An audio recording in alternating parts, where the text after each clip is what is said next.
Hello, this is Arturo Ortiz from Splendid Truth. In this video, I want to reveal the secret word that reveals the true presence of Christ in the Eucharist. Please don't forget to subscribe, and please leave down any comments down below, specifically of anything you find interesting, or if you know more about this secret word. God bless, and I hope you enjoyed this video.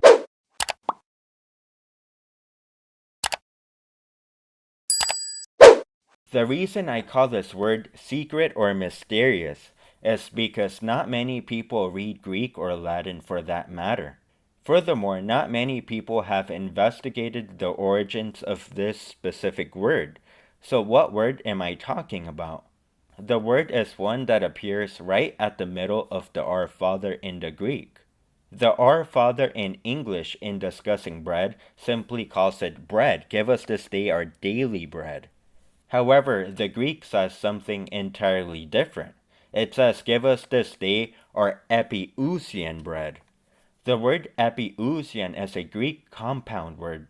Epi meaning above, over, or super. It is the origins of the English word we use for such words as epicenter, the area directly above the site of a hotspot or disaster area, and ousion, which is the Greek word for substance, as in to describe the nature of a specific thing, like this individual human or dog or bread.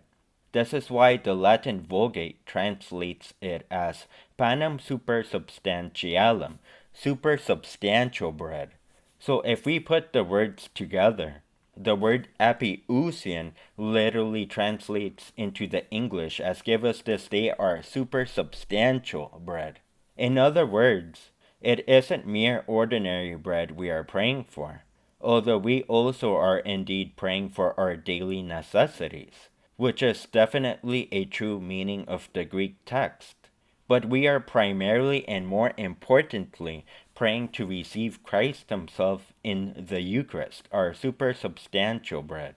What makes this word even more mysterious or a secret is the exclusively biblical origins of the word. Furthermore, it is a hapax, a word that is used only once and nowhere else.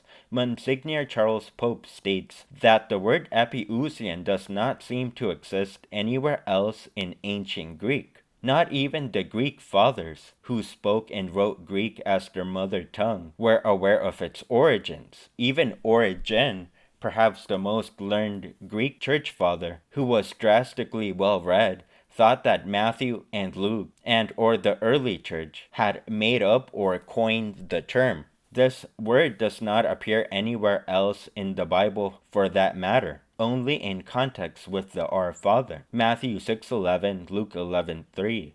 So what this basically means is that the word ἐπιούσιον was basically a made up or coined term by the gospel writers Matthew and Luke, in order to show us that in Jesus giving us the Our Father, it wasn't just ordinary bread that Jesus was asking us to pray for, but more specifically, the Eucharist, the supersubstantial bread.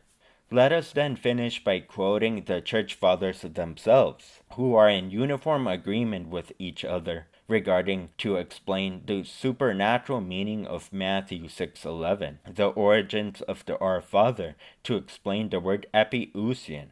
St. Augustine says the following, quote, this petition for daily bread is doubtless to be understood in two ways, both for the necessary supply of our bodily food and for the necessities of our spiritual support. There is a necessary supply of bodily food for the preservation of our daily life, without which we cannot live.